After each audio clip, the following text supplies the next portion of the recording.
정보청 김달쌤입니다. 이번 시간에는 2020년 3회 실기 기출 문제들을 쭉 모아가지고 풀어보도록 할게요. 오늘따라 그 사무실 위로 소방 헬기들이 많이 날아다니고 있어요. 어디 산불이 나지 않았나 걱정되긴 하는데 산불이 안 났길 기도하면서 강의를 진행하는데 그 헬기 소리가 크잖아요. 그래갖고 좀 그 소방 헬기들 소리가 그 마이크로 들어갈 수 있는 점 조금만 양해 부탁드리도록 할게요. 이것들이 다 끝나고 나서 밤에 찍을 수도 없고 해가지고 실기시험이 얼마 남지 않아가지고 그런 부분이 조금 있으니까 그것만 조금 양해를 부탁드리도록 할게요. 자, 그럼 1번 형상 통제에 대해 간략히 설명하시오. 형상 관리 절차 꼭 기억을 해두셔야 되는 거죠. 형상 관리 절차 같은 경우에 4가지 단계예요. 그래서 형상 식별을 하는 거고, 자, 그리고 그 다음에 형상 통제를 하는 거고, 자, 그리고 그 다음으로 형상 감사를 하는 거고, 마지막으로 형상 기록을 하게 된다. 자, 그 중에서 형상 통제에 대한 거는 형상 통제라고 하는 거는 변경 요청 사항이 들어오게 되면은 그 변경 요청 사항을 검토하고 승인해 가지고 현재 베이스라인에 반영하는 거, 그걸 보고 형상 통제에서 하게 되는 거죠. 현재 베이스라인에 반영되도록 통제하는 거, 어디서? C10이라는 데서 형상관리위원회에서 하는 게 형상 통제이다. 그래서 4가지 과정하고 나올 거는 통제밖에 없어요. 감사하고 뭐 기록하고 이거는 잘 됐는지 감사하는 거고 말 그대로 기록하는 거고, 그렇기 때문에 얘네들은 나올 거 없고 식별도 마찬가지로 얘네들 나올 거 없는데 형상 통제 같은 경우에는 이렇게 나올 수가 있다라는 거죠. 그래서 형상 통제에 대해서 정확하게 알아두셔야 돼요. 자, 형상 통제라고 하는 거는 소프트웨어 형상 변경 요청을 검토하고 승인해서 현재 베이스라인에 반영될 수 있도록 통제하는 그런 과정을 보고 형상 통제라고 한다. 오케이? 이렇게 기억을 해두시고, 전체적인 절차 같은 경우에는 형상 식별하고 형상 통제하고 형상 감사하고 형상 기록한다. 4가지 단계는 꼭 기억을 해두셔야 돼요. 형상 관리 같은 경우에는 실무에서도 굉장히 중요한 개념이기 때문에 시험에 종종 출제가 될 거예요. 형상 식별을 한다. 이건 뭐 기획팀이라는 팀이 있고 개발팀이라는 팀이 있어요. 자, 여기에 버전들이 있을 거 아니라 여러 가지 버전들이 나올 거예요. 기획팀의 여러 가지 문서 버전들이 나올 거고 개발팀의 여러 가지 개발 버전들이 나오게 될 거예요. 자, 지금 현재는 버전 1으로 이렇게 출시를 했는데 뭔가 변경 요청이 있는 거지. 개발도 계속 진행이 됐고 기획도 계속 진행이 됐으니까. 자, 그러면은 그 형상들을 식별하는 거지. 아, 이런 형상이 있구나. 이런 형상이 있구나. 이런 것들을 식별을 하게 되는 거예요. 자, 그리고 이제 변경을 해야 돼. 그러면은 그 변경 요청을 받아가지고 C10이라는 데서 검토하고 승인해가지고 요렇게 할 거야 라는 거를 검토하고 승인해가지고 현재 베이스라인에다가 반영을 한다. 그걸 보고 형상 통제해서 하는 거고, 그리고 형상 감사 같은 경우에는 얘 잘 됐는지 보는 거고, 형상 기록 같은 경우에는 요것들 기록하는 거고. 그러니까 얘네들은 별로 나올 거 없는데 형상 통제 같은 경우에는 나올 수 있으니까 꼭 기억을 해두시고, 형상 관리 절차도 꼭 기억을 해두셔야 된다. 오케이? 자, 2번 보도록 할게요. 다음은 EAI 구축 유형에 대한 설명이다. 1과 2에 해당하는 유형을 쓰시오. EAI 구축 유형은 필기에서도 많이 나왔죠. 그래서 4가지가 있는데 포인트 투 포인트, 허브 앤 스포크, 메시지 버스, 그리고 허브 앤 스포크하고 메시지 버스를 합쳐놓은 하이브리드, 이렇게 4가지가 있다. 이 EAI라고 하는 거는 기업에서의 어플리케이션들을 통합을 하는 거잖아요. 제가 예전에 CJ1 시스템에서 뭔가 홈페이지를 만들고 그런 적이 있었거든요. 전 모바일 쪽 담당을 했는데 그때 그 CJ라는 그룹이 있단 말이에요. 자, 근데 이 CJ 그룹 안에는 여러 가지가 있어요. 뭐 빕스도 있는 거고, CGV도 있는 거고, CJ몰도 있는 거고, 여러 가지 어플리케이션들이 있잖아요. 근데 예전에는 빕스 포인트 따로 있었고, CGV 포인트 따로 있었고, 그리고 CJ몰 포인트가 따로 있었어요. 얘네들의 포인트들이 다 따로따로 있었어. 근데 이 CGV가 주관사가 돼가지고 CJ1 시스템이라는 걸 만들었어요. CJ1이라는 시스템을 만들고 회원 통합하고 이 CJ에 있는 회원들을 통합하고, 자, 그리고 여기 있는 포인트들 있잖아요. 요런 포인트들을 전부 다 통합했어. CJ1이라는 시스템으로. 그러니까 예전에는 CGV에서 빕스에 있는 포인트를 사용할 수가 없었는데 지금은 사용할 수 있잖아요. 그쵸? 한 10몇 년 전쯤에 제가 만들었으니까, 물론 포인트 시스템을 만든 건 아니고 요거는 다른 SI 업체에서 만들었고 저는 요거 홈페이지를 만들었어요. 자, 어쨌든 이런 것들을 통합하는 거, 이런 CJ라는 그룹에 여러 가지 어플리케이션들이 있잖아. 이런 것들을 통합하는 거, 그걸 보고 EAI 솔루션이라고 한다. 그래서 뭐 설명을 보면은 1땡 2땡 찾아야 되니까 중간에 미드웨어를 두지 않고 각 어플리케이션 간 직접 연결한다. 개발자들 둘이 나와가지고 지들끼리 협의를 하는 거예요. 나 이런 데이터를 넘길 테니까는 넌 나한테 받았으면 어떤 결과를 돌려줘. 이런 식으로 협의를 해가지고 만드는 거지. 자, 솔루션 구매 없이 통합한다. 상대적으로 저렴하게 통합이 가능하다. 그렇지만 다른 데서 막 사용을 할 수가 없잖아요. 이 시스템하고 이 시스템하고 만들었어. 그럼 이 시스템에서 사용한 거, 이런 A라는 인터페이스에 사용한 거를 다른 인터페이스에 사용할 수 없으니까 그때 다시 개발을 해줘야 되니까. 그래서 변경, 재사용이 어렵다. 자, 이런 특징을 가지고 있는 거는 포인트 투 포인트가 되는 거죠. 그래서 얘는 포인트 투 포인트가 되는 거다. 자, 두 번째, 단일 접점이 허브 시스템을 통해 데이터를 전송하는 중앙 집중적 방식이다. 중앙에 뭔가 있는 거예요. 중앙에 이렇게 데이터들이 뭔가 전달해 줄 수 있는 것들이 있고 여러 가지 어플리케이션들이 이런 식으로 통합되어 있는 형태. 자, 모든 데이터 전송 보장, 확장 및 유지 보수가 용이하다. 여기다 이렇게 끼기면 되는 거니까. 자, 허브 장애 시 전체에 영향을 미치게 된다. 자, 이런 시스템을 뭐라고 하는 거죠? 허브 앤 스포크라고 하는 거지. 그래서 2번의 정답은 허브 앤 스포크가 된다. 그래서 1번에는 포인트 투 포인트하고 두 번째는 허브 앤 스포크가 되는 거예요. 오케이? 이렇게 꼭 쓰실 수 있어야 된다. 또 그 허브 앤 포인트 투 포인트 방금 설명드렸고, 자, 그리고 허브 앤 스포크 마찬가지로 방금 설명드렸어요. 또 있는데 메시지 버스라는 것도 있어요. 자, 메시지 버스라고 하는 거는 이렇게 버스 선로를 통해 가지고 여기에 여러 가지 어플리케이션들이 이렇게 있는 형태. 이걸 보고 메시지 버스 방식이라고 한다. ESB 방식이 ESB 방식. 자, 어플리케이션 사이 미드레어를 두어 처리를 한다. 미드웨어를 통한 통합이다. 어댑터가 각 시스템과 서비스를 두어 연결함으로 뛰어난 확장성 및 대용량 처리가 가능하다. 뭐 이런 특징들을 가지고 있으니까 그냥 이렇게 한번 읽어보시면 될 것 같고. 하이브리드 같은 경우에는 합쳐놓은 거예요. 아까 전에 허브 앤 스포크하고 그리고 메시지 버스 방식을 합쳐놓은 거를 하이브리드라고 한다. 유연한 통합 작업이 가능하다. 표준 통합 기술 데이터 병목 현상이 최소화된다. 자, 이게 하이브리드이다. 오케이? 네 가지 필기에서도 잘 나왔지만은 실기에서도 나올 수 있으니까 꼭 기억을 해두셔야 돼요. 다시 한번 포인트 투 포인트, 허브 앤 스포크, 메시지 버스, 허브 앤 스포크하고 메시지 버스를 합쳐놓은 하이브리드 이렇게 네 가지 유형이 있다. 자, 3번 보도록 할게요. UI 설계 원칙 중 직관성에 대해 간략히 서술하시오. UI 문제 굉장히 많이 나오고 있죠. 여러분 시험에서도 충분히 나올 수 있는 거라. 그래서 UI 네 가지 꼭 기억을 해두셔야 돼요. 자, 그 중에서 직관성이다 라고 하는 거는 내가 딱 봤을 때 기능을 알 수 있어야 되는 거잖아요. 여긴 로그인이구나. 여긴 웹툰 보는 데구나. 여기는 메일 볼 수 있는 데구나. 그걸 보고 직관성이라고 하는 거니까. 자, 그러면 간략히 서술하면은 이런 식으로 되는 거죠. 누구나 쉽게 이해하고 사용할 수 있어야 한다. 이렇게 써도 되는 거고, 사용자가 기능을 쉽게 파악할 수 있도록 해야 된다. 이게 더 정답에 가까운 거죠.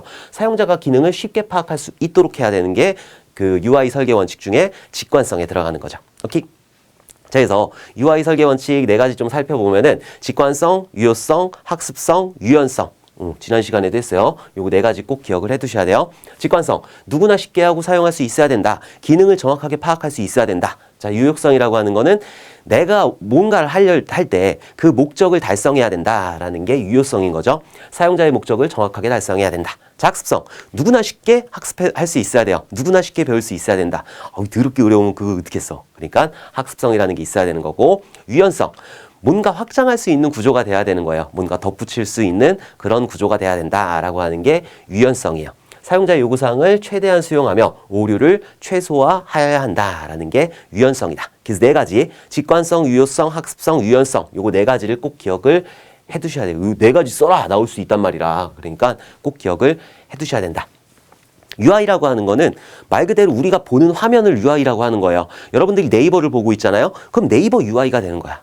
다음을 보고 있어요. 다음 UI가 되는 거지. 오케이? UX라는 개념도 있잖아요. UX라고 하는 거는 사용자 경험이란 말이에요. 사용자가 경험을 해봤더니 이렇게 로그인 박스가 옛날에 네이버 아주 오래전인데 저도 몇 년 전인지 기억이 안 나요. 자, 네이버가 이렇게 있으면은 예전에는 로그인 박스가 여기 있었어요. 거의 대부분의 시스템들이 로그인 박스는 여기다 뒀어. 근데 이게 불편하대요. 전 잘 모르겠지만은 이게 불편하대요. 그래갖고 요거를 언제부턴가 여기를 옮겨버렸어요. 이렇게 네이버에서 오른쪽으로 옮겼어. 그러니까 다른 데도 다 따라하더라고. 자, 이렇게 유저 경험, 그러니까 사용자의 경험을 토대로 여기 있는 것보다 여기 있는 게 훨씬 더 좋다라는 거를 알았고, 그런 UX를 통해서 사용자의 경험을 통해서 뭘 만드는 거죠? UI를 만드는 거지. 오케이? 요거는 사용자 경험이 되는 거고, 사용자 경험을 바탕으로 UI를 설계를 하게 되는 거예요. 그래서 뭐 UX 디자인이다, UX 디자인이다 라고 얘기를 많이 하는데, UX 디자인 같은 경우에는 사용자 경험을 통해 가지고 조금 더 쉽게, 조금 더 편하게 그렇게 그 디자인을 하는 게 UX 디자인이라고 하는 거야. 오케이? 우리가 정보 처리를 공부를 하면 이 정도는 알아야 되는 거죠. 자, 4번. 제어흐름 그래프에 대한 분기 커버리지를 수행하는 경우에 테스트 케이스 경로를 7단계와 6단계로 나눠서 순서대로 나열하시오. 이렇게 되어 있는데 얘 같은 경우에는 그냥 쭉 타는 거예요. 이거 순서도거든요. 순서도. 이게 그 소프트웨어 공학책, 거의 대부분의 소프트웨어 공학책에 이런 식으로 나와 있어요. 그래서 얘는 처리를 나타내는 거예요. 처리. 그 얘 같은 경우에는 분기, if를 나타내는 거지. if. 얘 같은 경우에는 if를 나타내는 거고 얘도 마찬가지로 if를 나타내는 거고 그러니까 얘는 무조건 해야 되는 거예요. 처리를 해야 되는 거니까. 자, 1번 수행하고 그 다음에 2번 수행했어요. 자, 2번에서 분기를 태웠고 그 다음에 yes이면 3번으로 보낼 수도 있는 거고 그래서 1, 2, 3, 4 들어가는 거죠. 1, 2, 3, 4, 5, 6, 7 뭐 이런 식으로 들어갈 수 있는 거고 아니면 1, 2, 4, 5, 6, 1 이런 식으로 들어갈 수 있는 거고 이거는 뭐 거의 다 대부분 정답이에요. 1하고 2하고 4하고 5하고 뭐 6하고 이런 것들은 다 들어가야 되는 거고 yes이냐 no이냐 그거에 따라서 여러 가지 형태가 나올 수 있다. 그래서 요거는 그냥 그렇게 좀 알아두시면 될 것 같아요. 그래서 1, 2, 3, 4, 5, 6, 1 이런 식으로 갈 수도 있고 1, 2, 4, 5, 6, 7 이런 식으로 갈 수도 있다라는 거죠. 이런 문제 같은 경우에 조금 애매해서 내면은 좀 안 될 것 같은데 자, 어쨌든 이런 식으로 나온다는 거 좀 기억을 해두셨으면 좋겠어요.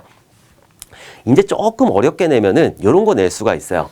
코드 커버리지라는 게 있거든요. 커버리지라고 하는 게 뭐냐면은 커버리지라고 하는 게 너 얼만큼 테스트했니? 이 어플리케이션에서 네가 얼만큼 테스트를 했니? 그게 커버리지라고 하거든요. 그래서 여러 가지 코드 커버리지가 있는데 먼저 구문 커버리지가 있고 조건 커버리지가 있고 결정 커버리지가 있어요. 뒤에 가면 또 있을 거예요. 자, 구문 커버리지 같은 경우에는 말 그대로 소스 코드 내부에 있는 것들을 다 수행하는 거예요. 코드 구조 내의 모든 구문에 대해 한 번 이상 수행하는 테스트 커버리지. 이걸 보고 구문 커버리지라고 한다. 그리고 조건 커버리지 같은 경우에는 결정 포인트 내의 모든 개별 조건식에 대해 수행하는 테스트 커버리지이다. 이게 뭔 소리냐? 결정 포인트라는 게 뭐냐면은 if 있잖아요. if. 자, if 안에 있는 거를 결정 포인트라고 하는 거예요. 그 안에 모든 개별 조건식이라고 그랬잖아요. 개별 조건식이라고 하는 거는 if 안에 하나만 있는 게 아니잖아요. 조건이라는 게 조건 1이라는 것도 있고 and, 조건 2라는 것도 있고 and, 조건 3이라는 것도 있고 자, 이런 것들. 이게 개별 조건식이라고 하는 거고 이 전체를 보고 결정 포인트라고 하는 거예요. 오케이? 그래서 조건 커버리지 같은 경우에는 모든 개별 조건식에 대수행하는 커버리지이다. 얘가 true하고 false가 나와야 되는 거고 얘가 true하고 false가 나와야 되는 거고 얘가 true하고 false가 나와야 되는 거예요. 전체 결정 포인트는 상관없어. 이 안에 있는 개별 조건식에 대해서 true하고 false가 나와야 되는 거 그걸 보고 조건 커버리지라고 한다. 자, 결정 커버리지 같은 경우에는 결정 포인트 내의 모든 분기문에 대해 수행하는 테스트 커버리지이다. 그러니까 결정 포인트 내를 보는 거예요. 결정 포인트. 이 결정 포인트를 보는 거지. 그걸 보고 결정 커버리지라고 한다. 근데 조건 커버리지나 결정 커버리지 같은 경우에는 약간의 단점이 존재를 해요. 자, 그래서 조건 결정 커버리지라는 게 있어요. 조건 결정 커버리지는 결정 포인트가 true하고 false가 나와야 되는 거고 자, 그리고 개별 조건식이 전부 다 true하고 false가 나와야 되는 거예요. 다 테스트를 해야 된다는 거지. 오케이? 그걸 보고 조건 결정 커버리지라고 하는 거고 변경 조건 커버리지 모든 결정 포인트 내에 개별 조건식은 적어도 한 번 true하고 false를 가져야 된다라고 하는 게 변경 조건 커버리지다. 자, 그리고 다중 조건 커버리지 굉장히 다 하는 거야. 다. 결정 포인트 내 모든 개별 조건식에 가능한 조합을 100% 보장해야 된다라고 하는 게 다중 조건 커버리지가 되는 거예요. 오케이? 그래서 코드 커버리지 이런 종류들 있고 조금 어렵게 나오면은 이런 거 나올 수 있으니까 좀 기억을 해두셨으면 좋겠어요. 본강 가시면은 이런 거 있으니까는 아, 이게 결정 커버리지고 이게 뭐 구문 커버리지고 이런 것들 있잖아요. 이런 것들을 조금 기억을 해두셔야 된다. 오케이? 자, 5번 보도록 할게요. 소프트웨어 테스트 기법 중 소프트웨어의 기능이 완전히 작동하는 것을 입증하는 테스트로 동치 분할, 경계값 분석을 이용하여 테스트하는 기법을 쓰시오. 테스트 기법을 두 가지로 나누게 되면은 화이트박스 테스트하고 블랙박스 테스트. 자, 이렇게 나눌 수가 있잖아요. 자, 화이트박스 테스트 같은 경우에는 그 안에 있는 소스 코드를 보는 거예요. 그 안에서 분기가 어떻게 일어나고 이런 것들을 보는 게 화이트박스 테스트가 되는 거지. 오케이? 자, 블랙박스 테스트 같은 경우에는 이 프로그램이 잘 동작하는지 입력값을 넣고 출력값을 보고 이런 것들이 블랙박스 테스트에 들어가는 거죠. 자, 여기 보면은 기능이 완전히 작동하는 것을 입증하는 테스트라고 그랬잖아요. 그러니까 뭔가 소프트웨어가 돌아가는 거를 확인하는 테스트지. 그러니까 블랙박스 테스트가 되는 거죠. 동치분할이라든지 경계값 분석이라든지 그런 것들, 원인 효과 그래프 기법이라든지 이런 것들을 이용하는 게 블랙박스 테스트가 되는 거다. 그래서 5번의 정답은 블랙박스 테스트가 되는 거라. 오케이? 자, 블랙박스 테스트 관련해가지고는 문제 굉장히 잘 나와요. 2022년도 3회 시험에도 원인 효과 그래프 검사인가 요거 나왔었잖아요. 여러분 시험에서도 꼭 나올 수 있으니까 영어로도 조금 기억을 해 두셔야 돼요. 자, 동등분할 기법 같은 경우에는 그냥 말 그대로 90점에서 100점 사이다. 그러면은 한 95점 집어넣는 거예요. 요걸 보고 동등분할 기법이라고 하는 거죠. 그러니까 입력값에다가 초점을 두는 거예요. 자, 입력 자료에 초점을 맞춰 테스트 케이스를 만들어 검사하는 방법이다. 자, 그리고 경계값 분석 같은 경우에는 이런 중간에 있는 값 말고 경계에 있는 값 89, 90, 91, 99, 100, 101 이런 것들을 넣었을 때 오류가 더 많이 발생한다. 그래서 얘를 테스트해야 된다라고 하는 게 경계값 분석이에요. 자, 입력 조건의 경계값을 테스트 케이스로 선정하는 방법이다. 테스트 데이터, 테스트 케이스 하나의 테스트를 할 때 하나의 테스트 케이스가 되는 거죠. 자, 원인 효과 그래프 기법. 입력 데이터 간의 관계와 출력에 영향을 미치는 상황을 체계적으로 분석한 다음에 효용성 높은 테스트 케이스를 선정하여 검사하는 기법이다. 입력 데이터 간의 관계와 출력의 영향을 좀 분석하는 거, 그걸 보고 원인 효과 그래프 기법이라고 한다. 자, 오류 예측 검사 있어요. 얘 같은 경우에는 옛날에 한번 해봤어. 테스터가 과거의 경험이나 테스터의 감각으로 테스트하는 기법, 그걸 보고 오류 예측 검사라고 하는 거고, 비교 검사, 여러 버전의 프로그램에 동일한 테스트 자료를 제공하여 동일한 결과가 출력됐는지 이런 것들을 테스트하는 기법이 비교 검사가 되는 거다. 그래서 블랙박스 테스트 같은 경우에는 전체적으로 종류도 꼭 기억을 해 두셔야 돼요. 그래서 동등분할 기법이라는 게 있고, 경계값 분석이라는 게 있고, 원인 효과 그래프 기법, 그리고 오류 예측 검사, 비교 검사 이런 것들이 있다. 종류들도 꼭 기억을 해 두셔야 된다. 오케이?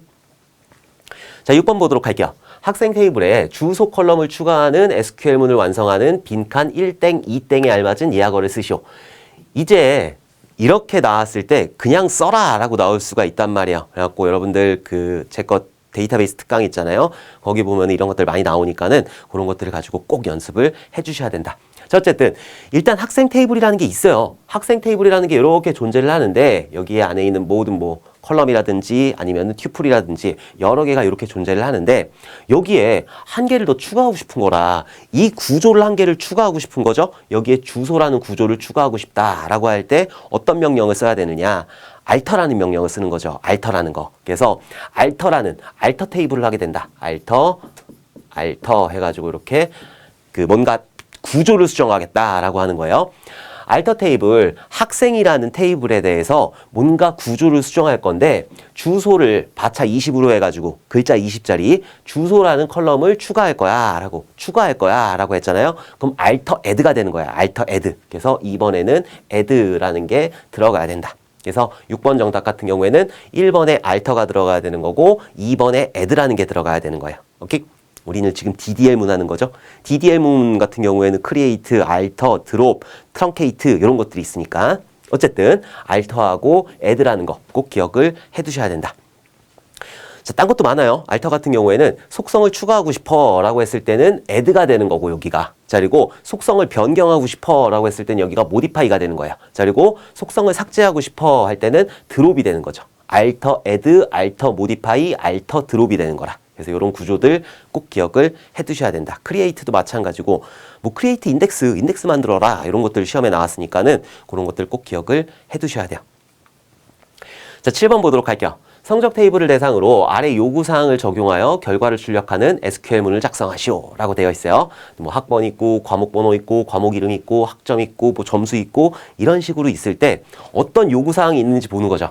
자, 성적 테이블에서 과목별 평균 점수가 90점 이상인 과목 이름, 최소 점수, 최대 점수를 출력하시오. 자, 웨어 구문은 사용하지 않는다라고 했어요. 자, 그룹 바이하고 해빙을 이용한다라고 했죠. 최소 점수, 최대 점수를 별칭을 위해 as문을 이용을 해야 된다. 자, 명령문의 종결 문자인 세미콜론은 생략이 가능하다. 이런 세미콜론 안 써도 되는 거예요. 이게 세미콜론이라는 거는 여러 행을 실행시킬 때 셀렉트하고 또 셀렉트하고 인서트하고 업데이트하고 이런 식으로 하잖아요. 이거를 한 창에서 하고 싶다라고 했을 때는 그걸 구분하기 위해서 이렇게 세미콜론을 쓰는 거지. 만약에 그냥 하나만 하겠다라고 했을 때는 그냥 이렇게 써도 아무 상관없어요. 그냥 출력되는 거니까. 어쨌든 쓰라고 하면 쓰는 거고 생략 가능하다라고 하면 굳이 쓰지 않으셔도 될 것 같아요. 자, 여기서 성적 테이블에서 가지고 온대요. 그럼 셀렉트가 되는 거고 셀렉트라고 해가지고 뭔가를 가져올 건데 어디서 가져오느냐? from 성적이라는 데서 가져와요. 성적이라는 데서 어떤 데이터를 가지고 올 거다. 그리고 평균 점수가 90점이라고 그랬어. 근데 여기서 where 구문은 사용하지 않는다고 그랬으니까 원래 여기서 where에서 조건을 줘야 되는데 그걸 사용하지 않는다고 그랬으니까 그룹 바이 쓰라고 그랬으니까 그럼 그룹 바이를 써야지. 자, 그룹 바이 해야 되는 거죠. 자, 그룹 바이 해가지고 어떤 거? 과목별 평균 점수래요. 과목별 평균 점수. 그러니까 과목별 평균 점수라고 하면은 점수 여기 있네. 점수 하나가 있잖아요. 그러면은 점수를 기준으로 과목별로 묶어야 되는 거잖아요. 과목별로. 그럼 과목별로 묶기 위해서 어떻게 해야 돼요? 그룹 바이 할 때 과목별로 묶어야 되는 거지. 과목별 평균 점수라고 그랬으니까. 그래서 여기서 과목으로 이렇게 그룹 바이를 해주게 된다. 그럼 과목별로 점수들이 묶이는 거라. 그럼 여기서 집계함수를 사용할 수가 있어요. AVG라든지 맥스라든지 민이라든지 썸이라든지 카운트라든지 이런 것들을 사용할 수 있는 거라. 자, 어쨌든 평균 점수가 90점 이상이라고 그랬으니까 그럼 여기다가 해빙, 조건절을 줘야 되는 거고 그룹 바이에 조건절을 주는 건 해빙이니까 평균 점수라고 그랬으니까 AVG가 되는 거죠. AVG 점수죠. 점수. 자, 점수. 평균 점수를 냈을 때 이게 몇 이상?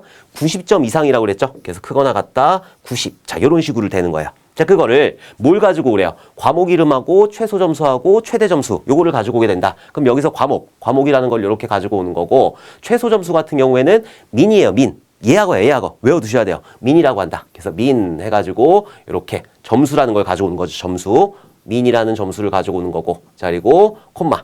최대 점수 가지고 오라고 그랬으니까 최대 점수 같은 경우에는 맥스가 되는 거예요. 맥스. 그래서 맥스 해가지고 여기에 점수 이렇게 해주게 되면은 그 과목에 해당하는 과목별로 묶어버렸잖아요. 그룹 바이 해가지고 과목별로 묶은 데에서 최소 점수하고 최대 점수를 가지고 올 수 있다. 자, 근데 여기 보면 as문을 사용하래요. 최대 점수하고 최소 점수 이런 것들을 별칭을 이용하래요. 그럼 어떻게 해야 되느냐?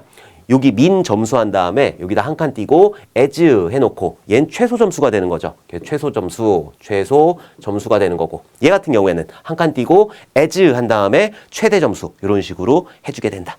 정답을 조금 깔끔하게 보면은 이런 식으로 나오게 되는 거죠. select from 가지고 와라. 성적이라는 거를 가지고 와라. 근데 이것들을 그룹핑 시켜야 된단 말이에요. 뭔가 과목별로 점수를 내기 위해서 그래서 그룹 바이 과목 이름이 되는 거죠. 그래서 과목별로 그룹핑을 시켜버린 거라. 자, 근데 조건에서 뭐라고 그랬어요? 평균 점수가 90점 이상. 여기가 점수예요, 점수. 여기가 점수가 되는 거고 평균 점수가 90점 이상인 거를 가지고 와라 라는 소리가 되는 거죠. 자, 그것들을 가지고 왔을 때 과목 이름하고 최소 점수, 민 해가지고 최소 점수가 되는 거고 맥스 해가지고 최대 점수가 되는 거야. 요거를 as를 이용하라고 그랬으니까 as 최소 점수, as 최대 점수 이런 식으로 되는 거죠. 그럼 이렇게 과목별로 데이터베이스면 데이터베이스, 자료구조면 자료구조 이런 식으로 그 결과를 얻을 수가 있다. 그래서 민이라는 거하고 맥스라는 거 있다라는 거 꼭 기억을 해두셔야 돼요. 썸이라는 것도 있어요. 썸이라는 것도 있는 거고 얘는 합계 구할 때 쓰는 거. 자, 그리고 카운트라고 하는 거는 개수 구할 때 쓰는 거. 이렇게 알아두시면 될 것 같아요. 셀렉트 구조 한번 볼까요? 셀렉트 구조 같은 경우에는 뭐 여러 번 봤지만은 자, 셀렉트 구조 한번 전체적으로 다시 알아보면은 셀렉트 프롬이 기본인 거잖아요. 자, 셀렉트 해가지고 어떤 값들을 가지고 올 거야. 다 가지고 올 거야 라고 했을 땐 곱하기 쓰는 거고 특정한 값들 를 가지고 올 거야. 그럴 때는 특정한 이렇게 속성들을 이렇게 쓰게 되는 거고요. 자, 그 다음에 어디서 가지고 올 거야. 그래갖고 프롬이라는 거를 이렇게 쓰게 되는 거죠. 그럼 여기는 테이블 명이 되는 거야. 오케이? 얘가 기본적인 구조가 되는 거고 여기다가 뭔가 조건을 주고 싶다라고 했을 때는 where를 이용해가지고 조건을 주게 되는 거야. where 해가지고 뭔가 조금 더 조건을 세분화시키고 싶다라고 했을 때는 and라든지 아니면은 or라든지 이런 것들을 사용을 해야 된다. and 먼저 오면 안 되나요? 안 돼요. or 먼저 오면 안 되나요? 안 돼요. 무조건 where 먼저 와야 되는 거예요. 그래서 얘는 조건 구문이 되는 거고 자, 그 다음에 나올 수 있는 구문이 그룹 바이 구문이에요. 자, 그룹 바이 같은 경우에는 어떤 걸 이용해가지고 그룹 바이 같은 경우에는 어떤 컬럼을 기준으로 해가지고 그것들을 묶어라. 아까 전에 과목 이름 있었잖아요. 이런 식으로 과목 이름 해가지고 뭔가 그 속성을 기준으로 묶어버리는 거예요. 자, 근데 여기서 뭔가 조건이 쓰고 싶어요. 그러면은 이 where에서 쓰는 게 아니라 여기다가 해빙 조건을 주게 되는 거죠. 해빙 해가지고 여기서 그룹 바이의 조건을 줄 수가 있는 거다. 자, 이렇게 그룹 바이 구문이 나올 수가 있어요. 자, 제일 마지막에 나오는 거. 자, 지금 여기까지는 어쨌든 데이터를 가지고 왔단 말이에요. 제일 마지막에 나올 수 있는 건 정렬해야 되니까 오더 바이가 나오는 거예요. 오더 바이. 그래서 여기에 오더 바이 해가지고 오더 by 해가지고 어떤 컬럼을 기준으로 ASC를 한다든지 DESC를 한다든지 자 이런 식으로 할 수가 있다. ASC 같은 경우에는 오름차순 정렬이 되는 거고 DESC 같은 경우에는 내림차순 정렬이 되는 거죠. 자, 그래서 기본적인 구조가 이렇게 되는 거예요. select 곱하기 from, where 나오는 거고 group by하고 having 한 묶음으로 묶이는 거고 그리고 order by가 가장 마지막에 나온다. 이런 기본적인 구조 같은 경우에는 정확하게 기억을 해 두셔야 돼요. 오케이? 이렇게 써라 나오니까 아주 신박한 문제가 되는 거예요. 여러분들 시험에 충분히 나올 수 있는 그런 문제가 되는 거라. 오케이? 자, 8번 보도록 할게요. 학생 테이블에서 이름이 민수인 학생 튜플을 삭제하는 SQL문을 작성하시오. 단 다음의 요구사항을 참고하여 작성하시오. 자, 이름 속성의 데이터는 문자형이다. 자, 문자형이니까 그냥 콧다운표 쓰면 되는 거예요. 자, 문자형 데이터는 작은 따옴표로 표시를 하게 된다. 자, SQL 명령문은 대소문자를 구분하지 않는다. 원래 대소문자 구분하지 않아요. 자, SQL 명령문의 종결 문자인 세미콜론은 생략이 가능하다. 안 써도 되는 거라. 자, 그러면은 삭제하라고 그랬으니까 딜리트 같은 경우에 뭐죠? 딜리트 프롬이라고 그랬잖아요. 딜리트 프롬. 인서트 인트 밸류즈가 되는 거고 업데이트 셋이 되는 거고 딜리트 프롬이 되는 거고. 오케이? 그래서 딜리트 뭔가를 삭제할 거야. 딜리트 프롬. 어디서 삭제한대요? 학생 테이블에서 삭제한대요. 그래서 학생이라는 테이블에서 삭제하는데 자, 요렇게 하고 엔터를 빵 때리게 되면은 F5번이나 F9번을 누르게 되면은 싹 다 삭제가 되겠지. 아, 이게 난리가 나는 거죠. 자, 그러니까 어떻게 여기에 조건을 줬죠? 이름이 민수인 학생이래요. 그래서 여기에 조건 where 한 다음에 이름이 같냐? 민수인 거. 민수. 자, 요런 식으로 써주게 되면은 그 민수인 학생을 삭제를 할 수가 있다라는 거죠. 얘는 써도 되고 안 써도 되고 하는 거고. 그리고 작은 따옴표 같은 경우에는 보통 숫자는 안 써요. 근데 써도 되고 안 써도 돼요. 숫자 같은 경우에는. 근데 그 문자 같은 경우에는 보통 써야 된다. 안 그러면 에러 발생할 수 있으니까는 이렇게 콧다운표 이렇게 써가지고 삭제를 할 수 있다라는 것도 기억을 해두셔야 된다. 자, delete from 학생이라는 테이블에서 삭제를 할 거예요. 왜요? 조건이 이름이 민수인 거를 삭제하겠다라고 하게 되면은 민수가 삭제가 되는 거죠. 오케이? 딜리트하고 그 드롭하고는 틀려요. 드롭 같은 경우에는 DDL문에 들어가 있는 거라서 구조 자체를 삭제해버리는 거고 딜리트 같은 경우에는 구조를 남겨놓은 상태에서 그 안에 있는 데이터들만 삭제하는 거예요. 그 두 개를 꼭 기억을 헷갈리시면 안 돼요. 드롭하고 딜리트하고. 자, 9번 보도록 할게요. 데이터베이스 스키마에 대해 간략히 서술하시오. 스키마라고 하는 건 전체적인 구조잖아요. 그래서 데이터베이스의 전체적인 구조하고 전체적인 제약 조건, 요것들을 스키마라고 한다. 오케이? 기억해 두셔야 되는 거지.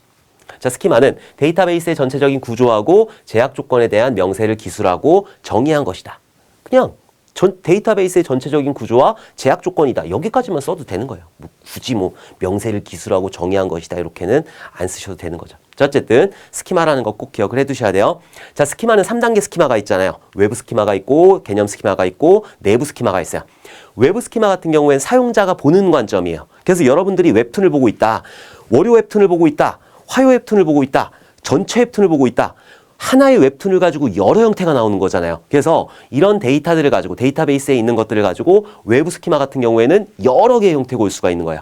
여러분들이 보는 화면 그것 자체가 외부 스키마가 되는 거예요. 그리고 외부 스키마 같은 경우에는 뭐하고 연관이 있다? 뷰라는 놈하고 연관이 있다라는 거를 좀 기억을 해 두셔야 돼요. 그리고 개념 스키마라는 게 있어요. 자, 개념 스키마 같은 경우에는 데이터베이스의 전체적인 구조, 데이터베이스 스키마이다 그러면은 다른 스키마를 얘기하는 게 아니라 개념 스키마를 얘기하는 거예요. 그래서 개념 스키마 같은 경우에는 데이터베이스의 전체적인 구조하고 제약 조건하고 이런 것들을 개념 스키마라고 한다. 그러니까 예를 들어서 여러분들이 이제 아파트에 살고 있어요. 그럼 아파트 전체적인 조감도 있잖아요. 그걸 보고 개념 스키마라고 하는 거예요. 오케이? 외부 스키마 같은 경우에는 모델하우스를 보시면 될 것 같아요. 모델하우스는 여러 형태로 만들 수가 있으니까. 오케이? 여기저기 만들 수도 있는 거고 그걸 외부 스키마라고 하는 거고. 자, 그리고 내부 스키마 같은 경우에는 저장 장치 입장에서 본 구조가 되는 거예요. 그러니까 저장 장치 이 안에 철근을 어떻게 넣느냐, 콘크리트 얼만큼 깔았느냐, 층수 그 높이가 어떻게 되느냐 이런 것들이 있잖아요. 내장재의 그 두께는 어떻게 되느냐 이런 것들, 그런 것들을 내부 스키마라고 하는 거죠. 실제 저장 장치 입장에서 본 구조를 보고 내부 스키마라고 한다. 자, 그리고 이것도 중요하지만은 외부 스키마, 개념 스키마, 내부 스키마 이런 것들도 중요하지만은 독립성이라는 것도 있어요. 자, 독립성 두 가지 독립성이 있는데 논리적 독립성하고 물리적 독립성 이런 것들이 있어요. 그러니까 논리적 독립성 같은 경우에는 개념 스키마나 내부 스키마가 바뀌어도 외부 스키마에는 영향을 미치지 않는다라고 하는 게 논리적 독립성이 되는 거고, 물리적 독립성 같은 경우에는 내부 스키마가 바뀌어도 개념 스키마나 외부 스키마에 영향을 미치지 않는다라고 하는 게 물리적 독립성이 되는 거예요. 오케이? 그래서 이렇게 스키마 세 가지 있다라는 거. 우리가 지금 스키마다, 데이터베이스 스키마이다. 그러면은 개념 스키마를 얘기하는 거야. 그것도 좀 기억을 해두시면 좋을 것 같아요. 자, 10번 보도록 할게요. 다음에서 설명하는 관계대수 연산의 기호를 쓰시오. 이번 그 3회 출제하신 분이 데이터베이스 쪽에 좀 강점을 가지고 계신 그런 출제위원이신 것 같아요.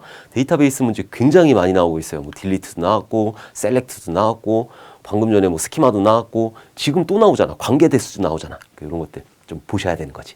자, 릴레이션 A에서 릴레이션 B의 모든 조건을 만족하는 튜플을 제외한 후 프로젝션하는 연산이다. A에서 B에 있는 것들, B의 모든 조건을 만족하면서 이 튜플들을 여기 있는 것들을 제외하고 나오는 연산자는 나누기 연산자가 되는 거지. 나누기, 디비전 연산자가 되는 거라. 그래서 10번의 정답은 디비전 연산자, 나누기 연산자가 된다. 근데 이제 앞으로 이렇게 나오기는 조금 힘들고 셀렉트문을 준 다음에 그것들을 관계대수로 써라. 아니면은 관계대수를 준 다음에 그걸 셀렉트 형태로 써라. 이렇게 나올 수 있으니까 그런 문제도 제가 데이터베이스 특강에다 구성을 해놨으니까는 그런 문제들도 여러분들이 눈여겨봐 주셔야 돼요. 자, 어쨌든 순수관계 연산자하고 일반 집합 연산자 이렇게 두 가지로 나눌 수가 있는데 순수관계 연산자는 셀렉트, 아톰, 이렇게 머리 삐죽. 자, 그리고 프로젝트 같은 경우에는 어떤 데이터들을 가져올 건지 이런 프로젝트 연산이 있는 거고 조인 연산, 보타이라고 하는 거죠. 그래서 테이블을 합치는 거, 곱하기가 되는 거예요. 카탈리나 고브라는 거예요. 자, 그리고 디비전 연산, 나누기. 자, 그리고 일반 연산자, 집합 연산자, 합집합, 교집합, 차집합, 카티션 프로덕트 이런 것들이 있다. 이것도 좀 기억을 해두셔야 된다. 조인 이런 거 나오니까 조인 뭐 이런 것들 잘 나오니까 진짜 셀렉트문 주고서는 써라 나올 수 있어요. 관계대수 주고 셀렉트 써라 나올 수 있으니까 꼭 기억을 해두셔야 돼요. 자, 셀렉트 얘 같은 경우에는 이제 그 아톰 이렇게 한 다음에 학생 테이블에서 가지고 올 거야. 학년이 1인 거를 가져올 거야. 이렇게 했을 때 이런 식으로 쓰게 되는 거죠. 릴레이션에서 조건을 만족하는 수평적 부분 집합을 구하기 위한 연산을 말한다. 가지고 올 때 쓰는 거예요. 자, 프로젝트 연산 같은 경우에는 어떤 속성들을 가지고 올 건지 학생이라는 테이블에서 학번하고 이름이라는 걸 가져와라 라고 쓸 때 이렇게 쓰는 거죠. 프로젝트 연산은 릴레이션에서 수직적 부분 집합을 구하는 연산으로 원하는 속성만 추출하기 위한 연산자이다. 이렇게 프로젝트 연산. 오케이? 자, 조인 연산 같은 경우에는 두 테이블을 합치는 거예요. 두 테이블로부터 조건에 맞는 관련된 튜플들을 하나의 튜플로 결합하여 하나의 테이블로 만드는 연산을 의미한다. 그래서 얘 같은 경우에 이렇게 보타이가 이렇게 있는 거고 학생이라는 테이블하고 성적이라는 테이블 두 개를 조인시킬 거야. 근데 조건이 뭐야? 학생의 학번하고 성적의 학번하고 이런 것들을 같이 이렇게 묶는 거. 걔네들을 묶어야지 뭔가 그 곱하기 연산을 할 수 있으니까 조인 연산을. 그래서 이런 식으로 쓴다라는 거 꼭 기억을 해두셔야 돼요. 자, 디비전 연산 같은 경우에는 테이블 1이 있고 테이블 2가 있고 테이블 속성 나누기, 테이블 속성 이런 식으로 하게 된다. A, B 두 테이블에 대해 A 디비전 B는 B 테이블의 조건을 만족하는 튜플들을 A 튜플에서 추출하는 연산이다. 근데 B 테이블에 있는 거는 안 갖고 와요. A에 있는 것들만 가지고 오게 되는 거예요. 이런 것들 잘 기억을 해두셔야 되는 거지. 오케이? 자, 이제 11번 보도록 할게요. 다음 설명에 해당하는 라우팅 프로토콜을 쓰시오. 라우팅 프로토콜 같은 경우에는 잘 나와요. 진짜 잘 나와요. 그러니까 꼭 기억을 해두셔야 돼요. 자, 최단 경로 탐색에 다익스트라 알고리즘 기반 방식을 사용한다. 최적 경로를 위해 선택을 위해 홉수, 대역폭, 지연 시간 등을 고려한다. 링크 상태 변화 시에만 라우팅 정보를 전송한다. 링크 상태 프로토콜을 얘기하는 거잖아요. 거리 벡터 알고리즘이 있고 링크 상태 알고리즘이 있는데 얘 같은 경우에는 링크 상태 변화 시에만 바뀌는 거니까 OSPF가 되는 거죠. 그래서 11번의 정답은 OSPF가 되는 거라. 요거에 대해서 뭐 따로 설명을 해놨죠. 그래서 OSPF.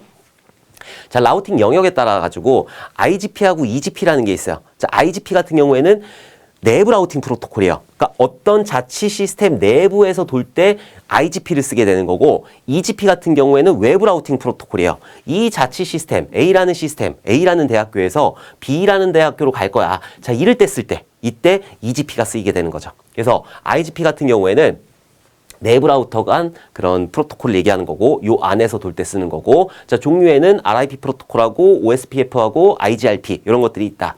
RIP 같은 경우에는 15홉까지만 이동할 수 있어요. 하나씩 건너가는 걸 홉이라고 하거든요. 15홉까지만 이동할 수 있는 게 RIP 프로토콜이 되는 거고 OSPF 같은 경우에는 그런 건 없어요. 그래서 OSPF라고 하는 거는 많이 쓰이죠. OSPF라는 게 있다. 얘는 안 나와요. 얘는 시스코 그 장비에서만 쓰이는 거라서 얘는 안 나와요. 자, 그리고 EGP 같은 경우에는 BGP만 알아두시면 돼요. EGP는 BGP이다. 이렇게 알아두시면 된다. RIP하고 OSPF하고 조금 차이점을 설명을 드리면은 얘 같은 경우에는 거리 벡터 알고리즘인 거고 얘는 링크 상태 프로토콜이잖아요. 링크 상태. 그래서 뭔 소리냐면은 여기가 서울이에요. 자, 그리고 여기가 제가 사는 원주예요. 제가 원주 강원도 산다고 그러니까 강원도 사람인가? 라는 생각을 하시는 분이 계시는데 저 강원도 사람 아니에요. 서울에서 태어났고 수원에서 자랐고 대학교는 천안대학교 나왔고 아버지 고향은 충청도이고 원래는 강원도랑은 전혀 상관이 없는 사람인데 어쩌다 보니까 이사를 일로 왔어. 회사 본사가 일로 와가지고 이사를 왔어요. 근데 또 그 회사 때려쳤지. 자, 어쨌든 자, 서울에서 원주까지 오는 길은 되게 많아요. 여기 중간중간에 굉장히 많은 것들을 거치잖아요. 뭐 이천도 거치고 양평도 거치고 여주도 거치고 여주에 짬뽕집 맛있는 데가 있는데. 자, 어쨌든 자, 이런 식으로 온단 말이에요. 자, 그리고 여기가 부산이란 말이에요. 부산.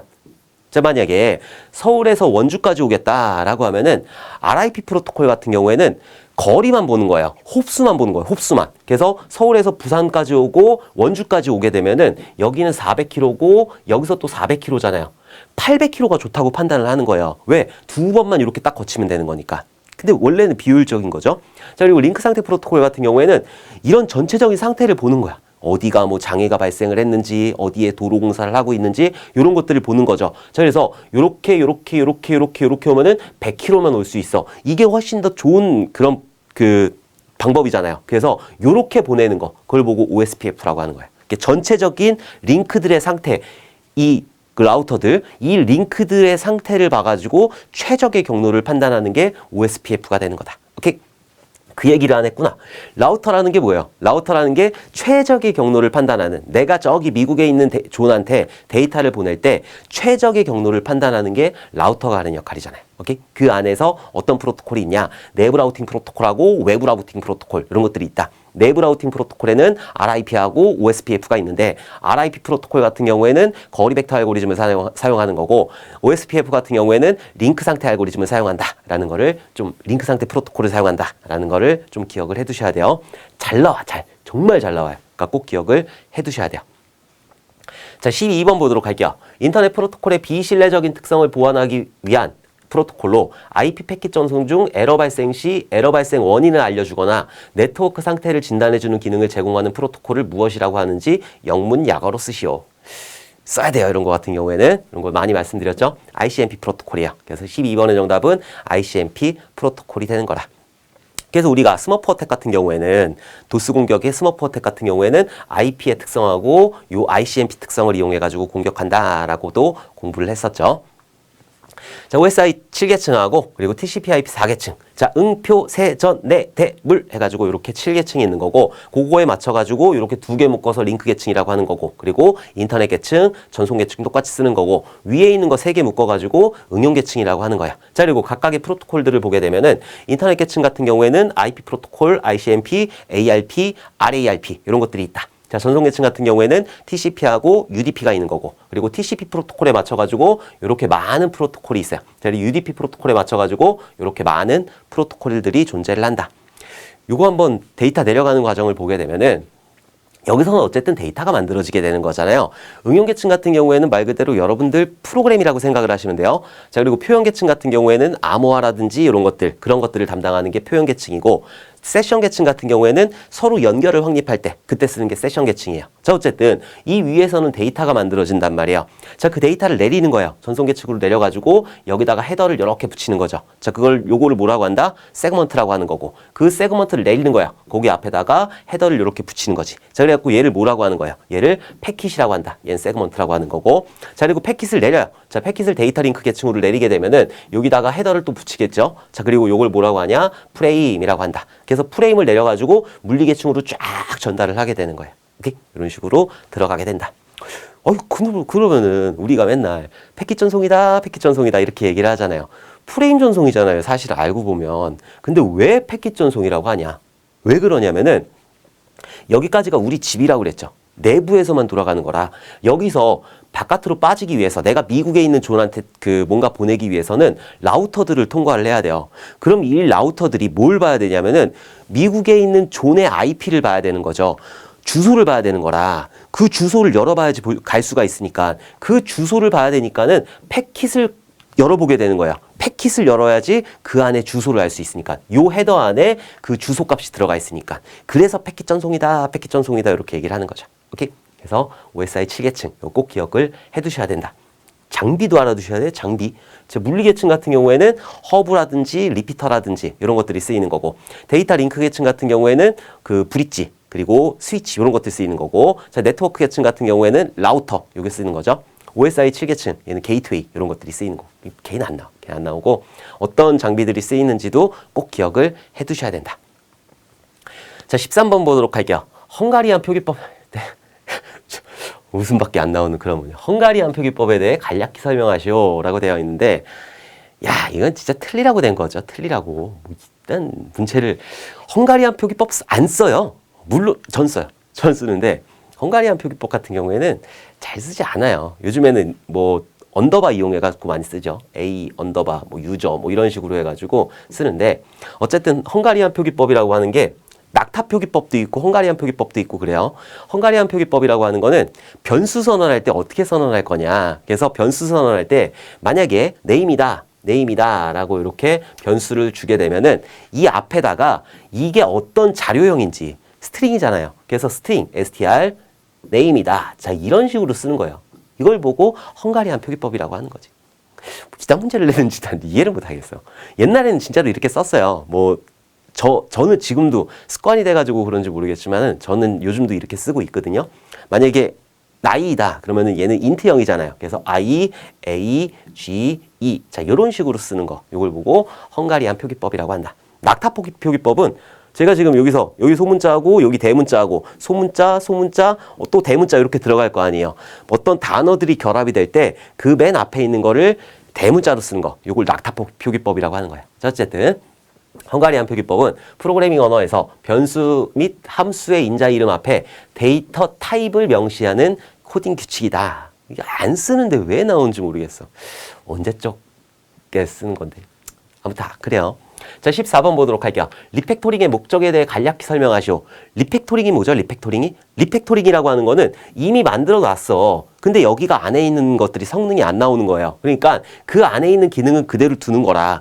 주문이라는 기능은 그대로 두는 거고 이 주문 안에 있는 소스 코드들을 조금 바꾸는 거죠. 그죠? 뭔가 뭐 클린 코드라든지 이런 것들을 적용해가지고 뭔가 좀 깨끗하게 만들고 성능이 좋게 만들고 그걸 보고 리팩토링이라고 한다. 그럼 리팩토링의 목적이 뭐겠어요? 성능 향상이겠지. 성능 향상. 그래서 성능 향상이라는 게 꼭 들어가야 된다. 자, 결과의 변경 없이 코드의 구조를 재조정한다. 성능 향상을 위해서. 구조를 재조정한다. 목적에 대해 쓰시라고 했으니까 성능 향상을 위해서 구조를 재정의한다. 이렇게 써주시면 될 것 같아요. 오케이? 자, 그래서 리팩토링 꼭 기억을 해두셔야 된다. 자, 15번 보도록 할게요. 빈칸 안에 공통으로 들어갈 가장 적합한 용어를 쓰시오.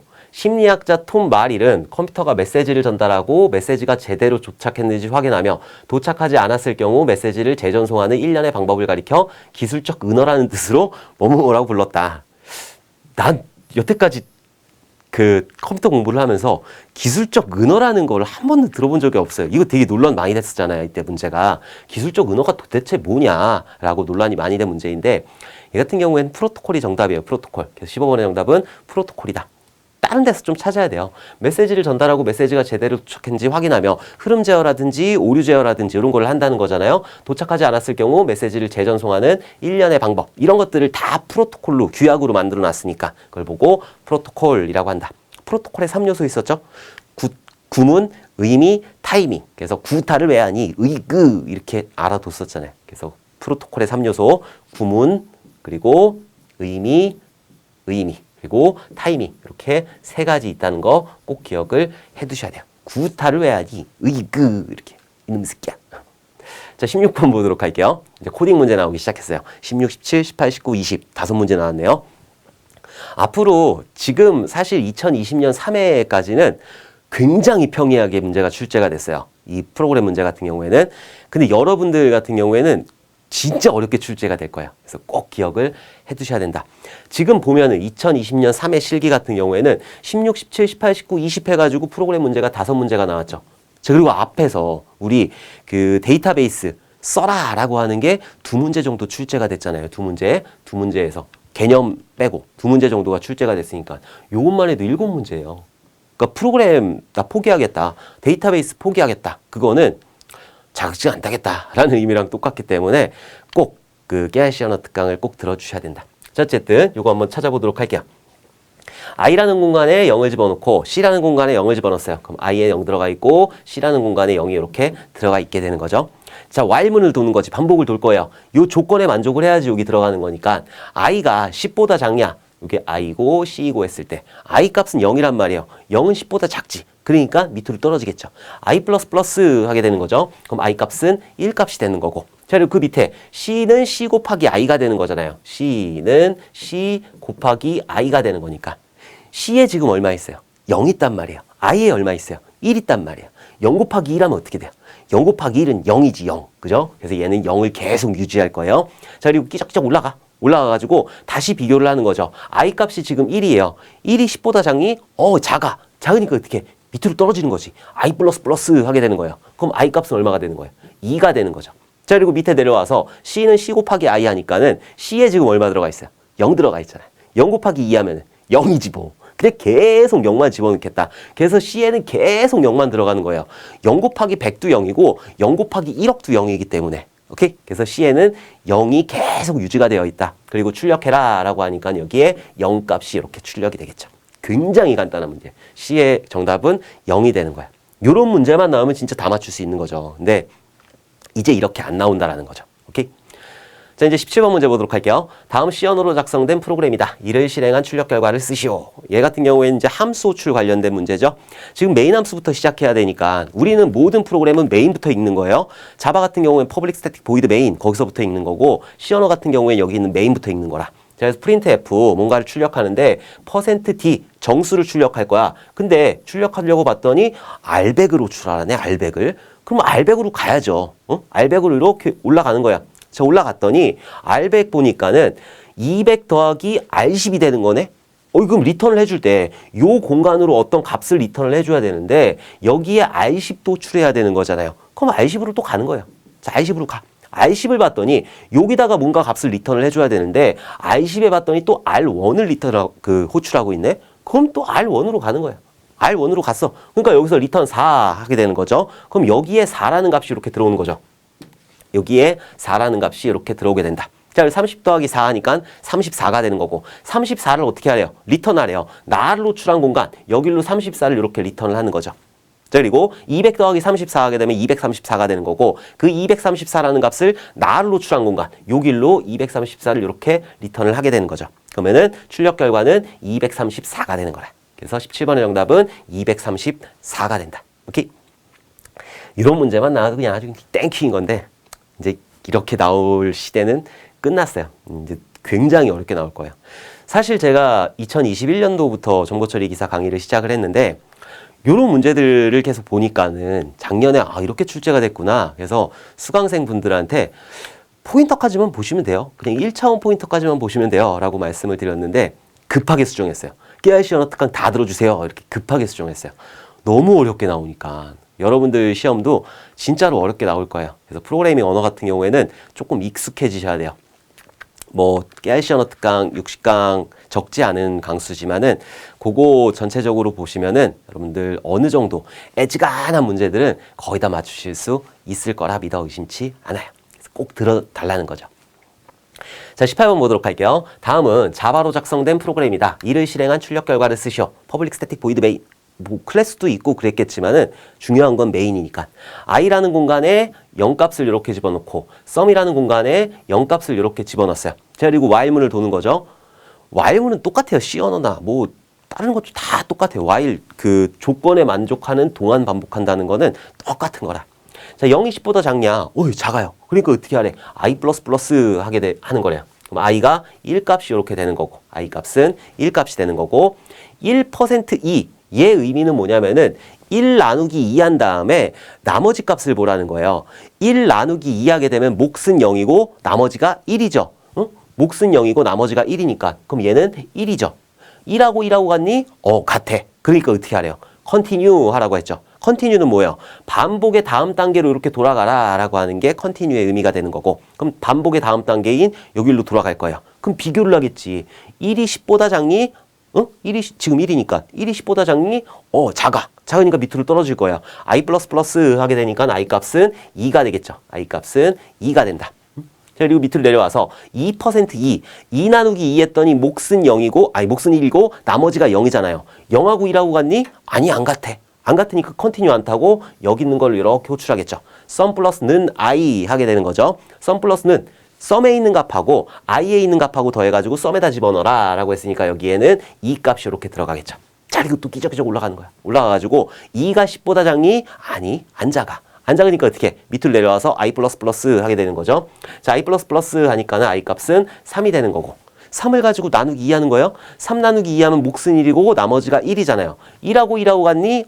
같아. 같으니까 어떻게 하래요? 컨티뉴 해가지고 반복의 다음으로 올리게 된다. 자, 그러면은 다시 비교하는 거죠. 3이 10보다 작니? 작아. 작으니까 i 플러스 해가지고 i 값은 여기가 4가 되는 거고. 밑으로 내려와서 4 나누기 2 했더니 몫은 2이고 나머지가 0이잖아요. 그러니까 여기가 0이란 말이라 0하고 1하고 같니? 아니, 안 같아. 0하고 1하고 같지가 않으니까. 그러니까 여기는 컨티뉴를 수행하지 않고 썸 플러스는 i 하게 된다. 그럼 여기 있는 4 값하고 2 값하고 더해가지고 6이라는 값을 여기다가 집어넣겠죠. 오케이? 자, 그럼 요거 보면은, 규칙을 보면은 그 짝수만 더하라는 거잖아요. 그래서 4하고 6하고 8하고 10하고 10까지 해가지고 여기다가 다 더하게 된다. 그럼 6, 지금 6 있으니까 6 더하기 6 하면 12가 되는 거고, 12 더하기 8 하면 20이 되는 거고, 20 더하기 10 하면 30이 되는 거니까. 그래서 최종적으로 이 포문을 다 돌렸을 때는 30이라는 결과값이 썸에 들어가 있게 되는 거예요. 그래서 여기 썸에는 30이라는 값이 이렇게 들어가 있게 된다. 자, 그리고 시스템.out.print ln 해가지고 썸 값을 출력하게 되니까 썸 안에 있는 30 값을 이렇게 출력을 하겠죠. 그래서 18번의 정답은 30이 되는 거야. 오케이? 자바 문제라고는 해도 C 언어 문법만 알면은 충분히 푸실 수 있는 그런 문제가 되는 거예요. 자, 근데 자바 같은 경우에는 앞으로 객체 지향 개념들이 굉장히 많이 나올 거예요. 그래서 뭐 상속이라든지 오버로딩, 오버라이딩, 예외 처리 이런 것들을 꼭 기억을 해두셔야 돼요. 꼭 익숙해지셔야 돼요. 자, 19번 보도록 할게요. 다음은 자바로 작성된 프로그램이다. 이를 실행한 출력 결과를 쓰시오. 아이고, 복잡하기도 하네. 자, 보면 뭐 베이클, 자, 베이클, OBJ. 뭔가 베이클이라는 거를 만들었어요. 객체를 만들어서 생성을 시키는 거지. 자, 그리고 뉴카 해가지고, 그럼 베이클이 아버지가 되는 거고 얘는 자식이 되는 거고 이런 형태가 되는 거죠. 아버지는 날 낳을 수 있으니까. 자, 이렇게 아버지가 날 낳았단 말이에요. 자, 그러면은 자식으로 낳았잖아요. 자식을 낳았잖아. 그러니까 자식에 있는 생성자를 먼저 타게 되는 거죠. 자식에 있는 생성자로 이렇게 넘어가게 되는 거야. 어쨌든 이거 잠깐 설명 하고 잠깐 뒤로 하고, 얘 같은 경우에 전체적인 구조를 보게 되면은 베이클이라는 클래스가 있는 거고, 여기 카라는 이렇게 클래스가 있는 거야. 얘는 익스텐즈, 상속을 받고 있는 거죠. V라는 클래스를 이렇게 상속을 받고 있는 거라. 자, 이렇게 상속을 받았을 때는 부모가 가지고 있는 모든 것들, 프라이빗한 거 빼고 모든 것들을 내가 사용할 수 있게 되는 거예요. 자, 그러면 카 안에 봤더니 여기도 네임이 있고 저기도 네임이 있네. 그러면은 조금 이따 보도록 할게요. 자, 어쨌든 퍼블릭 카라고 했어요. 얘는 생성자가 되는 거지, 생성자. 얘는 생성자가 되는 거다. 자, 생성자가 하는 역할 같은 경우에는 객체가 만들어질 때 초기값이라든지 이런 것들을 세팅해주는 역할을 하는 게 생성자가 하는 역할이야. 자, 어쨌든 얘는 생성자고, 퍼블릭 스트링 getName 했어요. 근데 저기도 getName이 있어. 여기도 getName이 있고. 근데 얘 같은 경우에는 얘는 인자가 없고 얘 같은 경우에 인자가 있잖아요. 그쵸? 얘는 인자가 있는 형태의 getName이 되는 거지. 그럼 얘는 오버로딩이 되는 거죠. 오버로딩이 되는 거고. 오버로딩. 얘도 마찬가지로 퍼블릭 스트링 getName 해가지고 바이트를 받았으니까 얘랑 전부 다 오버라이딩 개념이 아니에요. 오버로딩 개념이지. 오버로딩 개념이 되는 거다. 오케이? 자, 그러면 오버로딩 문제고. 보면 카라는 거 스파크 해가지고 이렇게 호출하게 되면 어떻게 되느냐. 여기 있는 생성자를 타겠죠. 제일 처음에 여기에 생성자로 여기에 스파크라는 게 들어올 거예요. 스파크라고 하는 게 이렇게 들어올 거고, 네임하고 내가 가지고 있는 객체 네임, 요 네임하고 여기에도 스파크를 집어넣는 거고, 슈퍼의 네임, 아버지가 가지고 있는 슈퍼의 네임, 저기에도 이 네임이라는 걸 집어넣어라 라는 거죠. 그럼 여기에 스파크가 똑같이 들어가 있게 되는 거죠. 오케이? 여기 인자로 받은 VAR, 스파크라는 거를 부모가 가지고 있는 네임에도 집어넣는 거고, 내가 가지고 있는 네임에도 집어넣게 되니까 나도 스파크를 갖고 있고 부모도 이렇게 스파크를 갖고 있게 되는 거야. 자, 그 다음에 system.out.println obj.getName 해가지고 여기가 뭐예요? 인자 없는 생성자죠. 인자 없는 생성자가, 인자 없는 getName이라는 메서드. 인자 없는 메서드란 말이에요. 그럼 얘를 타겠죠, 얘를. 그죠? 그래서 베이클 네임 땡땡 스파크가 되는 거지. 그래서 정답 보게 되면은 얘는 베이클 네임 땡땡 스파크가 되는 거예요. 근데 여기서 주의할 점이 하나가 있어요. 뭐냐면은 지금 보면 아버지가 날라왔잖아. 아버지의 형태로 자식을 낳았잖아요. 즉 이때 무슨 일이 발생을 하냐면은 아버지의 형태이기 때문에 아버지가 가지고 있는 것만 사용을 할 수가 있어요. 이게 무슨 말이냐. 지금 얘 보면은 카라는 클래스를 만들었을 때 여기에 getName이라는 인자 없는 메서드가 있는 거고, 여기에 getName이라는 인자 하나 있는 게 들어가는 거고, 여기 있는 getName이라고 배열을 받는 게 있잖아요. 세 개를 쓸 수 있는 게 아니에요.